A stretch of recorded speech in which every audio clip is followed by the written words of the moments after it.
नमस्कार दोस्तों। ये कहानी मुझे एक ईमेल के जरिए भेजी गई थी। मैसेज भेजने वाले का नाम था राहुल तिवारी। उन्होंने लिखा था कि जो घटना वो मुझे बता रहे हैं वो आज तक किसी को ठीक से नहीं समझा पाए, क्योंकि अगर कोई इसे सुने तो या तो डर जाता है या फिर उन्हें पागल समझता है। राहुल ने लिखा, मैं उत्तर प्रदेश के एक छोटे से गांव में रहता हूं।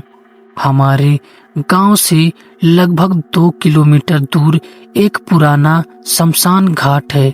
जो जगह इतनी सुनसान है कि दिन में भी लोग वहां जाने से डरते हैं।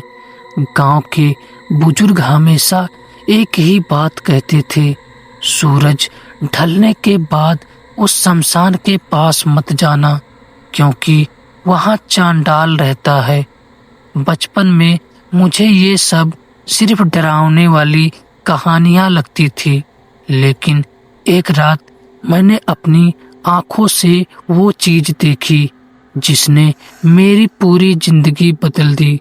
राहुल आगे लिखते हैं, यह घटना लगभग 2 साल पहले की है। सर्दियों की रात थी और करीब 1:30 बजे का समय रहा होगा। उस रात मेरे चाचा के घर एक रिश्तेदार की मौत हो गई थी। गांव के लोग रात में ही शव को शमशान ले गए, क्योंकि सुबह तक इंतजार करना ठीक नहीं समझा। मैं भी उनके साथ चला गया। जब हम शमशान पहुंचे तो चारों तरफ घना अंधेरा था। सिर्फ चिता की आग और कुछ टिमटिमाती लालटेन ही रोशनी दे रही थी। हवा बहुत ठंडी थी और अजीब सी सड़ी हुई गंध पूरे माहौल में फैली हुई थी। हमने चिता तैयार की और शव को जलाने की प्रक्रिया शुरू कर दी। करीब आधे घंटे बाद जब आग धीरे धीरे तेज होने लगी, तभी अचानक शमशान के पीछे वाले पुराने बरगद के पेड़ से किसी के खांसने की आवाज आई। सब लोग एक पल के लिए रुक गए। गांव का एक बुजुर्ग आदमी धीरे से बोला, उधर मत देखना, वो वही है। लेकिन मेरी जिज्ञासा इतनी बढ़ गई थी कि मैंने अनजाने में उस तरफ देख लिया, और जो मैंने देखा उसे देखकर मेरे शरीर में जैसे खून जम गया। बरगद के पेड़ के नीचे एक आदमी बैठा था। उसका पूरा शरीर राख से ढका हुआ था।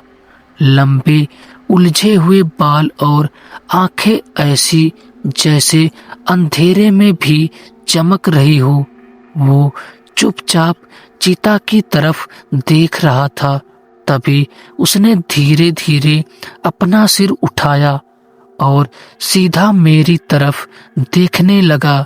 उसकी आंखों में ऐसा अजीब सा भाव था जैसे वो मुझे पहले से जानता हो।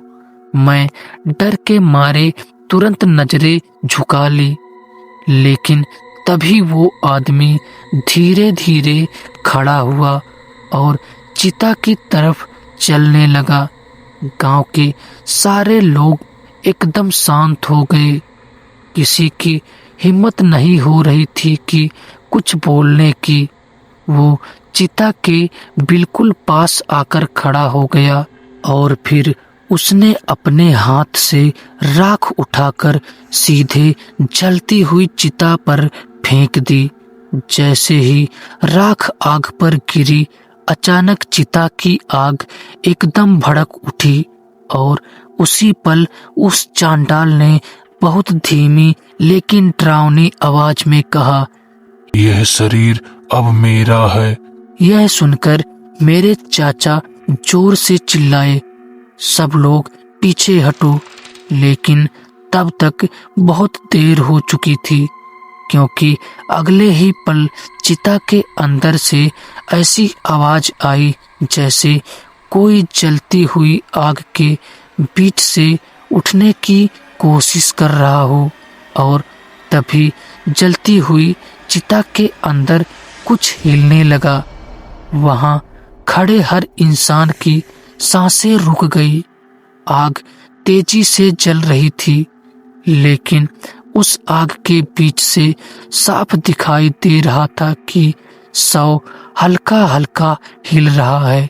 मेरे चाचा डर के मारे चिल्लाए, सब लोग पीछे हटो, अभी पीछे हटो। हम सब घबरा कर कुछ कदम पीछे चले गए, लेकिन वो चांडाल वहीं खड़ा था, बिल्कुल शांत, जैसे उसे पहले से पता हो कि आगे क्या होने वाला है। उसने अपनी मुट्ठी में थोड़ी सी राख उठाई और हवा में फेंकते हुए कुछ अजीब सा मंत्र बोलने लगा।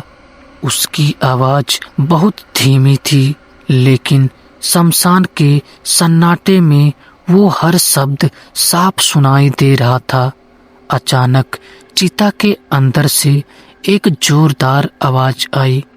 ऐसा लगा जैसे कोई जलती लकड़ियों को अंदर से धक्का दे रहा हो, और अगले ही पल जलती हुई लकड़ियों के बीच से उस मरे हुए आदमी का हाथ बाहर निकल आया। मेरे पैरों से जमीन जैसे खिसक गई। गांव के 2 लोग डर के मारे भागने लगे, लेकिन तभी चांडाल जोर से चिल्लाया, कोई भागेगा नहीं, वरना ये सबको साथ ले जाएगा। उसकी आवाज इतनी डरावनी थी कि जो लोग भाग रहे थे वो भी वहीं रुक गए। चिता के अंदर अब हलचल और तेज हो गई थी, जैसे कोई जिंदा इंसान आग के अंदर तड़प रहा हो। तभी वो चांडाल धीरे धीरे चिता के बिल्कुल पास गया। उसने अपनी उंगलियों से राख उठाई और जलती हुई चिता पर एक गोल निशान बनाने लगा। फिर उसने जोर से कहा, वापस जा, ये शरीर अब तेरे लिए नहीं। जैसे ही उसने ये शब्द बोले, अचानक शमशान में तेज हवा चलने लगी। पेड़ों की डालियां जोर जोर से हिलने लगी और चिता की आग एकदम ऊपर की तरफ भड़क उठी, और उसी पल चिता के अंदर एक भयानक चीख सुनाई दी। ऐसी चीख जैसे किसी आत्मा को जबरदस्ती खींचकर वापस अंधेरे में धकेला जा रहा हो। अगले ही सेकंड चिता पूरी तरह शांत हो गई। जो हाथ बाहर निकला था वो धीरे धीरे वापस आग के अंदर गिर गया। शमशान में फिर से वही गहरा सन्नाटा छा गया। हम सब पत्थर की तरह खड़े थे। चांडाल ने धीरे धीरे हमारी तरफ देखा और बोला, आज इसे किसी ने बुलाया था, लेकिन मैंने इसे वापस भेज दिया। मेरे चाचा डरते डरते बोले, किसने बुलाया था? चांडाल कुछ सेकंड तक चुप रहा, फिर उसने मेरी तरफ उंगली दिखाते हुए कहा, जिसे तुम अपने साथ लाए हो, उसी के पीछे ये आया था। मेरी रीढ़ की हड्डी ठंड हो गई, क्योंकि उस समय शमशान में मौजूद हर इंसान की नजर सीधे मेरी तरफ थी। मैं कुछ समझ भी नहीं पा रहा था कि वो ऐसा क्यों कह रहा है, लेकिन तभी चांडाल ने आखिरी बात कही, आज तो बच गया, लेकिन ये तेरे साथ अभी भी है। यह लिखने के बाद राहुल ने अपने मैसेज के अंत में एक लाइन और लिखी थी।